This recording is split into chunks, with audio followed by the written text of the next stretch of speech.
தொழுகையை விட்டதனுடைய பாவத்தை பத்தி ரசூலுல்லாஹ் உணர்த்தினாங்க. அது பூமியில எவ்வளவு பெரிய முசீபத்தை உண்டாக்கும். அந்த ஹதீஸ் சின்னது, ஆனால் அதை உணர்வு பூர்வமாக விளங்குறதாக இருந்தால் ஒரு உதாரணத்தின் ஊடாகத்தான் அந்த ஹதீஸை விளங்க முடியும். உதாரணத்துக்கு எடுங்க, எங்களில் ஒருத்தர் இருக்கிறார், அவருக்கு ஒரு சொந்தமான காணியோ ஒரு வீடோ இல்லை. நிறைய பேர் அப்படி இருக்கிறாங்க. பல பேருக்கு பின்னால போய் கேட்டு பார்த்தான், ஒன்றும் ஆகுதில்லை. அரசியல்வாதிகளுக்கு பின்னால அலைஞ்சு பார்த்தான், அதுவும் நடக்குதில்லை. கடைசியாக முடிவெடுத்தாரு, வெளிநாட்டுக்கு போவோம். வெளிநாட்டுக்கு போய் சேர்ந்தாரு. அங்க போன உடனே பூமாலை போட்டு எடுக்க மாட்டான், அநேகமா பலதியாவில விட்டுருவான். பலதியாண்டா என்ன? யூசி நகர சபை. அங்க அடிக்கிற வெயில்ல காஞ்சி, விழுகிற மலையில நனைஞ்சி, அங்க இருக்கிற அதிகாரிகளிடத்துல அடி வாங்கி, சாப்பாடு இல்லாத நேரத்துல பசியில இருந்து அவன் ராவு பகலாக உழைக்கிறான். அதுக்கிடையில இங்க எத்தனையோ கல்யாணங்கள் நடக்குது, எந்த வைபவத்திலும் அவன் இல்லை. குடும்பத்துல பல பேர் மௌத்தாகி அடக்கப்படுறாங்க, அவர் அந்த மையத்துகளுக்கு இல்ல. ஊர்ல சந்தோஷமான நிகழ்வுகள் எல்லாம் நடக்குது, அதிலே எல்லாம் அவர் இல்லை. மாதம் முடிய கிடைக்கிற அந்த சம்பளத்துக்கு அதை அனுப்பி அனுப்பி இங்க காரியம் பார்க்கிறார். ஏதோ ஒரு காணியை வாங்கி ஒரு வீட்டை கட்டி ஒரு வர்த்தக நிலையம் அல்லது ஒரு கடையை கட்டி சின்ன ஒரு வாகனத்தையும் 10 வருஷத்துக்குள்ள சாதிச்சுட்டார். இப்ப ஊருக்கு திரும்பி வர்றார். எவ்வளவு காலத்துக்கு பிறகு? 10 வருஷங்களுக்கு பின்னால வர்றாரு. இவர் எப்படி வர்றாரு தெரியுமா? தண்ட ஆயுளில் 10 ஆண்டுகளை கொடுத்துட்டு வர்றாரு. தண்ட ஆயுள் மட்டுமல்ல, மனைவியில 10 ஆண்டுகளை கூட கொடுத்துட்டு வர்றாரு. இவர் வெளிநாட்டுக்கு போற நேரம் மனைவிக்கு வயது 25, இவர் வரும்போது 35. வந்தவுடனே திருப்ப மனைவிக்கு 25 ஆகாது, அவளுடைய 10 வருஷமும் போயிருச்சு. போற நேரம் கையில இருந்த குழந்தை, செல்லமாக பார்க்கிற 6 மாத குழந்தை 10 வருஷம் முடிச்சிட்டு வரும்போது அவனுக்கு 10.5 வயது. வந்தவுடன் அவன் மடியில ஏற ஆள் அல்ல. எல்லாத்திலையும் 10 வருஷத்தை கொடுத்து தான் ஒரு காணிய வீட்டை ஒரு கடையை வந்து பார்க்கிறாரு. வந்து இவர் என்ன செய்யறார்? அந்த வீட்டை ஆரம்பிக்கணும் அல்ல, அந்த ஓப்பனிங்குக்காக ஒரு விருந்து போட்டு குடும்பத்தை கூப்பிட்டு இருக்கிறார். எல்லோரும் வந்து சந்தோஷமாக விருந்து உண்டு கொண்டிருக்கிறாங்க. இவர் ஒரு தேவைக்காக வெளியே போயிட்டு திரும்பி வர்றாரு. வந்து பார்த்தா போனதை விட நிலைமை வித்தியாசமாக இருக்குது. அந்த கடை இடிந்து விழுந்திருக்குது, வாகனத்தில கடையும் இல்ல வாகனமும் இல்ல. வீடு இடிந்து விழுந்திருக்குது, குடும்பத்திடம் மேல முழு வீடும், மனைவி பிள்ளைகள் எல்லாம் வஃபாத்தாகி இடிபாடுகளுக்குள்ளான ஜனாசாக்களை கொண்டு வந்து வைக்கிறாங்க. திடீரென்று வந்து இந்த காட்சியை கண்டவுடன் அந்த மனிதனின் உள்ளத்தில் வருகிற கவலையிட அளவு என்ன?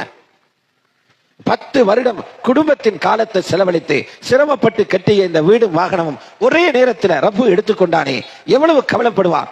அவன் இயலாமையில சொல்லுவான், நான் மட்டும் ஏன் மிஞ்சினேன், எனக்கும் சேர்த்து போயிருக்கலாமே. ரசூலுல்லாஹி ஸல்லல்லாஹு அலைஹி வஸல்லம் சொன்னாங்க, புகாரியில இடம் பெறக்கூடிய ஹதீஸ், ஒரு அசரு தொழுகையை நீங்க விட்டீங்கன்னா இவருக்கு வருகிறது போல கவலை வருமாம். ஒரு அசரு தொழுகையை விட்டீங்கன்னா, சுபஹை எல்லாம் சொல்லல, அசர சொன்னாங்க. மன் ஃபாதத்துஹு ஸலாத்துல் அஸ்ரி ஃபகஅன்னமா புத்திர அஹ்லுஹு வ மாலுஹு. யாருக்கு ஒரு அசரு தொழுகை தப்பி விடுமோ, தொழுகையை விடுறதுக்கு எவருடைய காரணம்? எந்த பெரிய மகானுக்கும் தொழுகையை விட முடியாது, எந்த காரணத்தையும் ஷரியத்தை ஏற்றுக்கொள்ளாது. யாருக்கு அசரு தொழுகை தப்பி விடுமோ அவரது குடும்பமும் செல்வங்களும் அழிக்கப்பட்டது போல. நான் இதை மேலோட்டமாக மொழிபெயர்த்துட்டு போயிருந்தா இந்த உணர்வு உங்களுக்கு வந்திருக்காது. உதாரணம் சொன்ன பிறகு சொன்னதனால அந்த வருத்தம் கொஞ்சம் தெரியுது. இப்படி பட்டோலையில எத்தனை அசறுகள் இருக்கும். அப்ப சுபகுக்கு என்ன வரும்? ரசூலுல்லாஹி ஸல்லல்லாஹு அலைஹி வஸல்லம் இத வார்த்தையால சொல்லிட்டு இருக்கல்ல, ரசூலுல்லாஹ்வுக்கு அந்த நிலைமை உருவாகுச்சு. ஹிஜ்ரி 3ஆம் ஆண்டு உஹது போர் நடக்குது. உஹது போர், ரசூலுல்லாஹ்வுடைய சாச்சா கொலை செய்யப்படல, படுகொலை செய்யப்படுறாங்க. கண்களால பார்க்கிறதுக்கு இயலாத நிலைமை. சில ஹதீஸ்கள் இருக்குது தபரானில, ரசூலுல்லாஹ்வுக்கு 3 நாள் முகத்துல சிரிப்பே வரையாம். அது ஒரு இழப்பல்ல, வலதுகை உடைந்தது போல ஒரு நிலைமை. இருந்தாலும் அந்த நேரத்தில் படுகொலை செய்தவரையோ அவரை பின்னால இருந்து தூண்டினவர்களையோ ரசூலுல்லாஹ் லானத்து செய்யல, சாபமிடல. அதுக்கு அடுத்த வருஷம் ஹிஜ்ரி 4 இன்னும் சிலரின் கருத்துப்படி ஹிஜ்ரி 5 மதீனாவிலே அகலி போர், ஹந்தக் யுத்தம் நடக்குது. அகலி போர் என்று ஏன் சொன்னது? 10,000 பேர் மதீனாவில் வந்து இறங்கிட்டார்கள். ஒரு அடியாக அடிச்சு இஸ்லாத்தை தொடச்சி போடுவோம். அதுதான் அகலி போர். அவர்களை ஆயுதத்தால எதிர்கொள்கிற சக்தி ரசூலுல்லாஹி ஸல்லல்லாஹு அலைஹி வஸல்லம் சஹாபாக்களுக்கு இல்லை. குறைஞ்சபட்சம் ஊருக்குள்ள எதிரிகளை வரவிடாம பிரதான வழிகளில் பெரும் கிடங்குகளை தோண்டினார்கள். அதுதான் அகலி என்ற பேர் வந்துச்சு. அதுக்கு இந்த கிடங்குகளை தோண்டுகிற நேரத்தில் எதிரிகளோடு அவ்வப்போது மோதல்கள் வெடித்துக் கொண்டிருந்தது. அவர்கள் கல்லுகளை வீசுறது, அம்புகளை வீசுறது. இப்படி ஒரு நாள் சண்டை போயிட்டே இருந்து மகரிபு நேரம் ஆகி போச்சு.